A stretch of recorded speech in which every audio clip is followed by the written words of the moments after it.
5 साल बाद जब मैं सऊदी अरब से वापस घर आया तो बीवी को हमला देखकर मेरी रूह कांप उठी।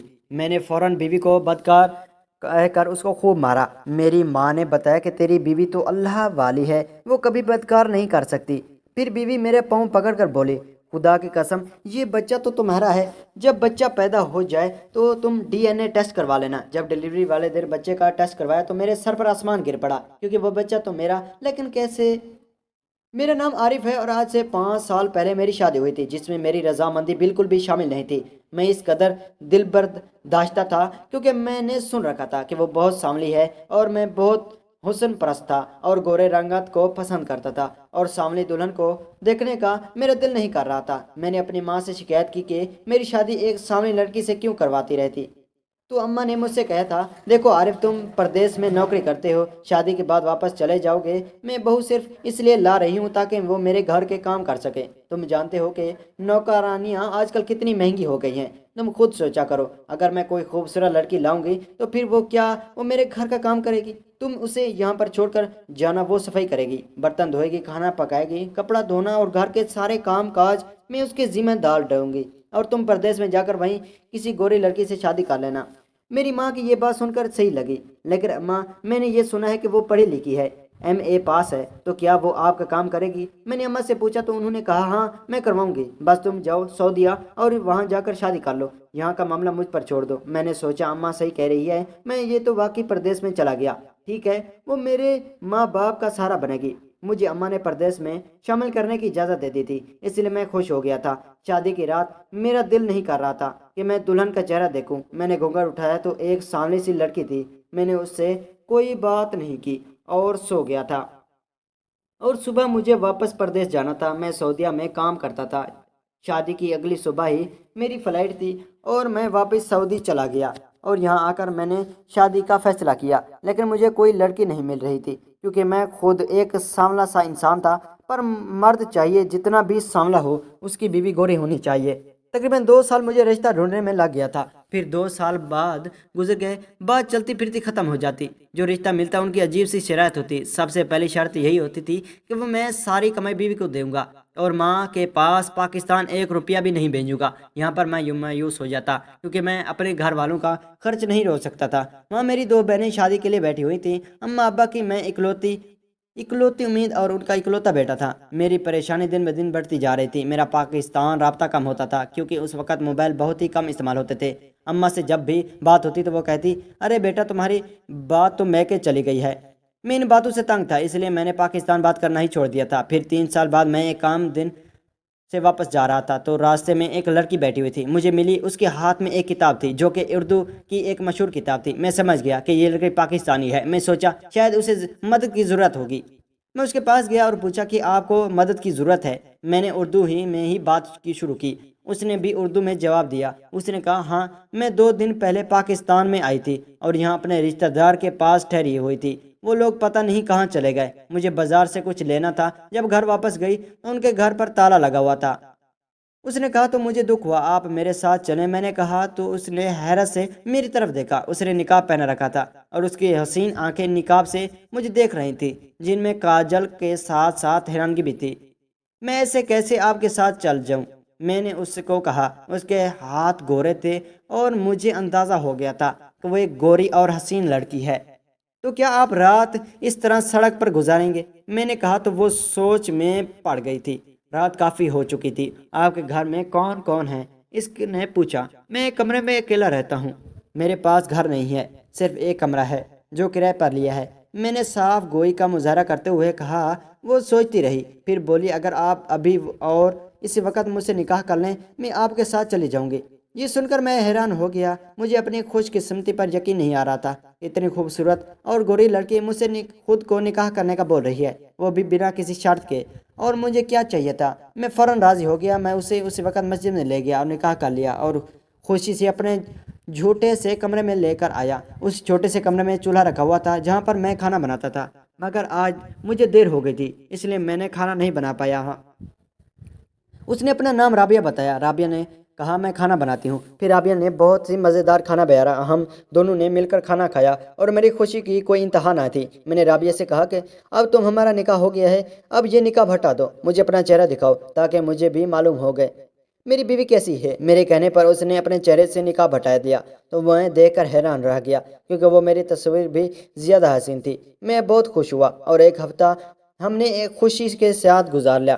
روزانہ کام سے واپس آتا تو وہ کھانا پہلے ہی بنا کر رکھ دیتی تھی۔ میں صبح اٹھتا تو میرے لیے ناشتہ تیار ہوتا تھا۔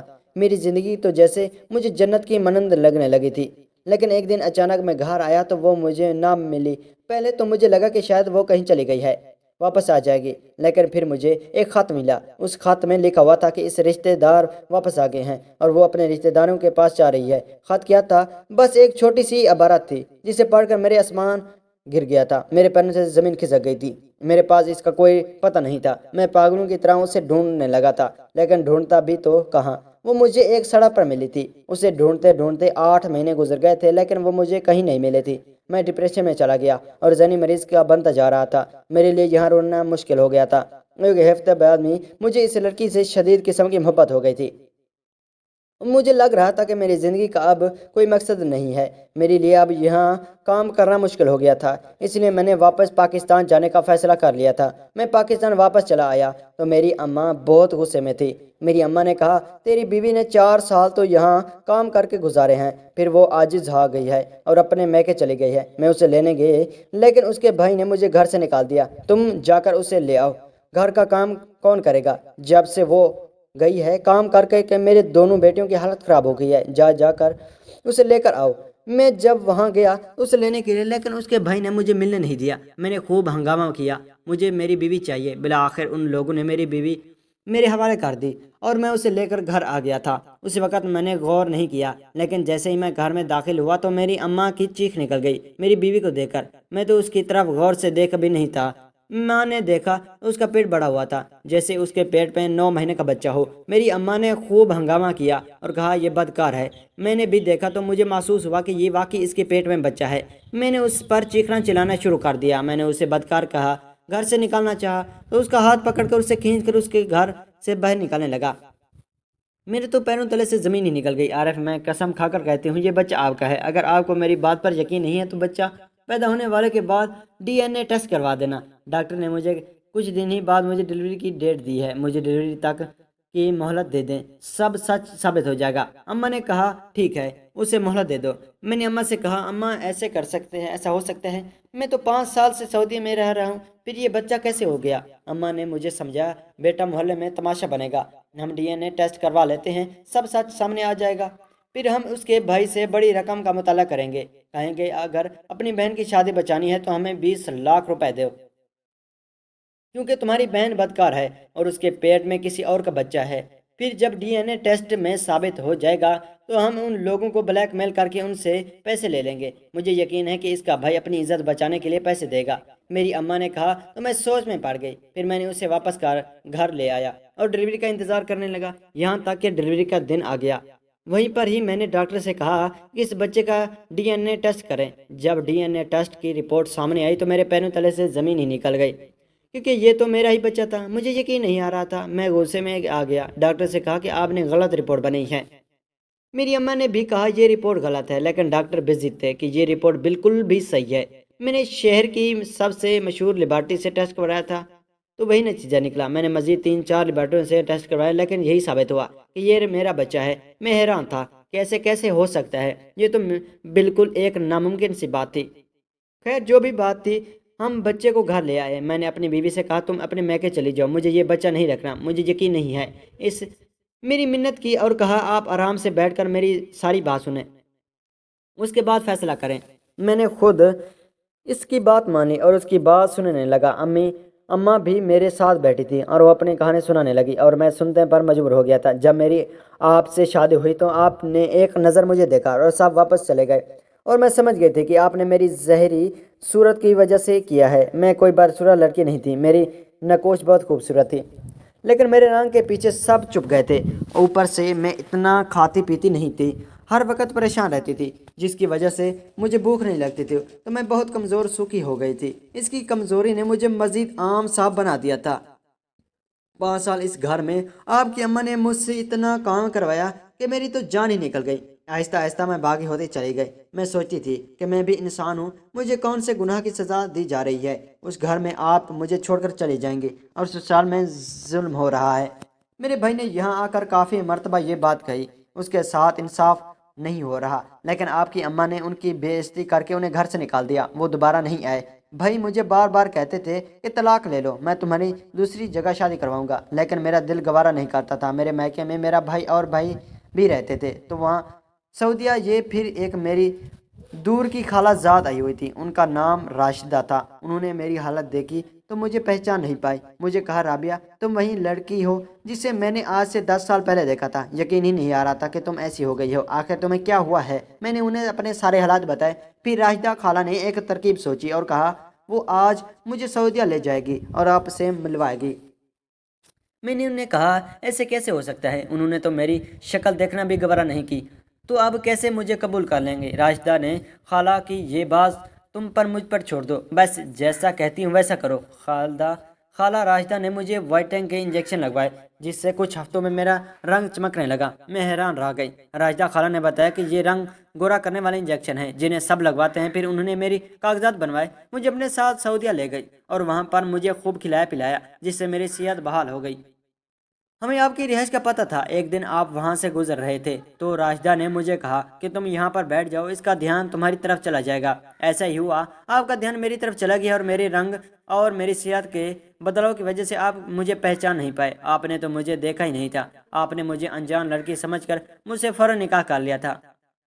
हालांकि उसकी ज़रूरत नहीं थी, मैंने तो पहले से ही आपके निकाह में थी। सेहतमंद खाने की वजह से मेरा जिस्म भरा हुआ था और मेरा रंग गोरा था, लेकिन यह खूबसूरती की पक्की थी। जैसे इंजेक्शन का असर खत्म होता जा रहा था, मेरा रंग वापस सांवला होता जा रहा था। जैसे ही मेरा रंग सांवला होना शुरू हो गया, वहां से निकल आई। मेरा वीज़ा भी पूरा हो गया था। मैंने वहां पर उम्रा किया। 21 दिन का मेरा वीज़ा था। फिर मैं वापस चलिए। पाकिस्तान में आकर मुझे मालूम हुआ कि मुझे हमल ठहर गया है। मेरे घर वालों ने कहा, तुम सब्र से काम लो और यहाँ पर रहो, बच्चा पैदा करो, फिर सारी हकीकत हम तुम्हारे शोहर को बता देंगे। मेरी बीवी ने सारी कहानी मुझे सुनाई और सबूत के तौर पर वो निकाहनामा भी मुझे दिखा दिया।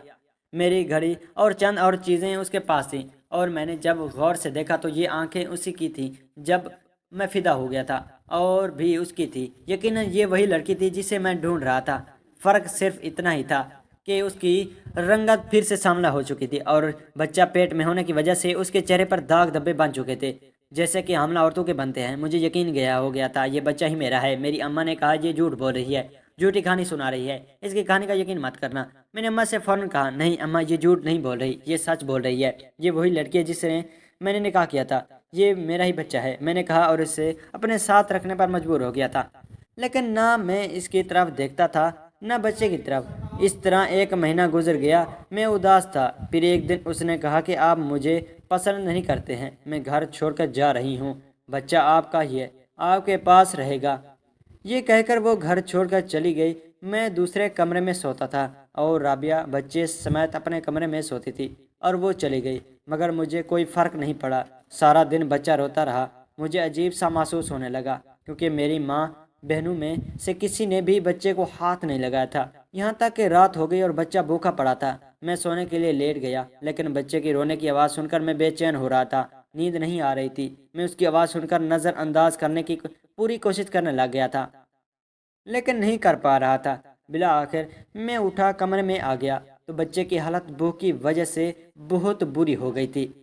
मैंने उसे उठाया, लेकिन मैं उसे क्या खिलाता? उसकी माँ चली गई थी। जैसे मैंने उसे अपनी गोद में उठाया, मुझे एक अजीब सा एहसास होने लगा, कोई इस दुनिया में मेरा अपना भी है। लेकिन मैं इसी वजह से परेशान था कि वो भूखा था। इसी वक्त से डॉक्टर के पास ले गया और कहा कि डॉक्टर साहब उसके लिए कुछ तवीज़ दें। तो वो डॉक्टर ने डब्बा वाला दूध मुझे लिख दिया। मैं फ़ौरन दूध लेकर घर आया, फीडर में दूध बनाकर उसे पिला दिया। उससे तो आराम आ गया। मैंने उसे अपने साथ सुला दिया। वो रात में बार बार जागता रहा और मैं इसके लिए दूध बनाता रहा और उसे पिलाता रहा। एक रात अपनी बच्ची के साथ गुजारने के लिए बाद में मुझे लग रहा था कि मेरी ज़िंदगी में कोई आ गया है, मेरे जीने का कोई मकसद है, वरना मैं तो दूसरों के लिए जी रहा था। अब तक सिर्फ पैसा कमाने की मशीन बना हुआ था। घर वालों के लिए चंद ही दिन अपने बच्चे के साथ गुजारने के बाद मुझे अपने बच्चे से बहुत मोहब्बत हो गई थी। मैंने खुद को इसके मोहब्बत करने से रोक नहीं पाया था। کیونکہ وہ میری ہی اولاد تھی۔ مجھے احساس ہوا کہ بچے کو ماں کی ضرورت ہے۔ میں رابعہ کے میکے گیا اسے لینے کے لیے، لیکن وہ نہیں آئی۔ اگلی بار جب میں گیا تو بچے کو اپنی گود میں اٹھا کر گیا اور اسے کہا میرے لیے نہیں آؤ گی تو اس کے لیے آ جاؤ، ہمارا بچہ ہے، ہم دونوں مل کر اسے پالیں گے۔ میری بات سن کر رابعہ کی آنکھوں میں آنسو آ گئے۔ اس نے بچے کو فوراً اپنے سینے سے لگا لیا۔ اس نے اپنے سامان ڈھویا، میرے ساتھ چلی آئی۔ آج مجھے لگ رہا تھا کہ میرا گھر مکمل ہو گیا ہے۔ میں نے اپنے بستر واپس اپنے کمرے میں لگا لیا جہاں میری بیوی اور میرا بچہ سوتے تھے، کیونکہ میں اپنے بچے کے بغیر نہیں رہ سکتا تھا۔ اب ان دنوں کی اپنے کمرے میں دیکھ کر مجھے اتنی خوشی ہو رہی تھی کہ میں ان لفظوں میں بیان نہیں کر سکتا تھا۔ مجھے افسوس ہونے لگا تھا کہ میں اپنی اماں کی باتوں میں آ کر اپنے اتنے خوبصورت احساس سے دور رہا تھا۔ پچھلے اپنے 5 سال سے آج یہ احساس مجھے اس قدر حسین لگ رہا تھا۔ میری اور رابعہ کے درمیان کوئی بات نہیں ہوئی تھی، ہم بس بچے کے متعلق باتیں کرتے رہتے تھے۔ پھر مجھے احساس ہوا کہ دوسروں کی باتوں میں آ کر میں نے رابعہ کے ساتھ بہت ناانصافی کی ہے۔ میں نے سوچ لیا تھا کہ میں اپنے کیے کہ اس سے معافی مانگوں گا، حالانکہ میں نے جو بھی کیا وہ معافی کے قابل نہیں تھا۔ رابعہ مجھے معاف کر دو، میں نے تمہارے ساتھ بہت برا سلوک کیا ہے۔ آج مجھے احساس ہو گیا ہے کہ تم اچھی لڑکی ہو، مجھے محبت بھی ہو گئی تھی تم سے، اور اب پھر سے تم سے محبت ہونے لگی ہے، لیکن تم نے جو کچھ بھی کیا اپنا حق حاصل کرنے کے لیے کیا ہے۔ مجھے تم سے کوئی گلہ نہیں ہے، میں معافی کے قابل بھی نہیں ہوں، لیکن پھر بھی تم سے معافی مانگ رہا ہوں، مجھے معاف کر دو۔ میں نے رابعہ کے ساتھ ہاتھ مانگ دیے، اس سے معافی مانگتے ہوئے اس کی آنکھیں بھر آئی۔ اس نے مجھے فوراً ہی معاف کر دیا۔ میں تم سے وعدہ کرتا ہوں کہ آج کے بعد تمہیں کوئی دکھ نہیں دوں گا اور تمہارا بہت خیال رکھوں گا۔ میری یہ بات سن کر وہ بہت سے شرمشار ہو گئی۔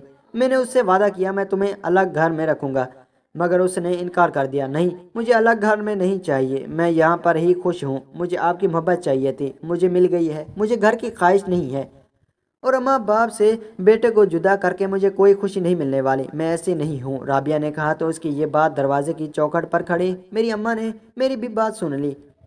اماں کی آنکھیں بھری اور وہ کمرے میں آئی اور رابعہ سے اپنے کیے کی معافی مانگی۔ بیٹا مجھے معاف کر دو، میں نے تمہارے ساتھ بہت بڑا سلوک کیا، لیکن آج بھی تمہیں ہمیں چھوڑ کر جانے کو تیار نہیں، حالانکہ آج تمہیں اس کا اختیار تھا۔ آج کے بعد تم میری بہو نہیں بیٹی ہو۔ میری اماں نے رابعہ کو گلے لگاتے ہوئے کہا تو اس وقت مجھے لگا کہ میری دنیا واقعی آج مکمل ہو گئی ہے۔ کتنی عجیب بات ہے کہ صرف ایک رنگ کو بنیاد بنا کر میں نے جس لڑکی کے ساتھ برا سلوک کیا، آج میرا گھرانہ اسی لڑکی نے مکمل کر دیا۔ یہ گورا رنگ اور یہ خوبصورتی تو 4 دن کی چاندنی ہے اور وقت کے ساتھ ڈھل جاتی ہے، لیکن اصل چیز انسان کی سیرت ہے جو کبھی مان نہیں پڑتی۔ میں خدا کا شکر ادا کرتا ہوں کہ اس نے مجھے رابعہ جیسی بیوی عطا کی۔ رابعہ کے ساتھ ساتھ میں نے اللہ پاک سے بھی اپنے کیے کی معافی مانگ دی، اس کے بعد مجھے سکون آ گیا۔ آج ہم اس گھر میں خوشگوار زندگی گزار رہے ہیں۔ اگر آپ کو ہماری کہانی پسند آئی ہے تو اسے لائک کریں، شیئر کریں اور ہمارے اس چینل کو سبسکرائب کریں۔ اگلے کہانی تک کے لیے اجازت دیجیے۔ اللہ حافظ۔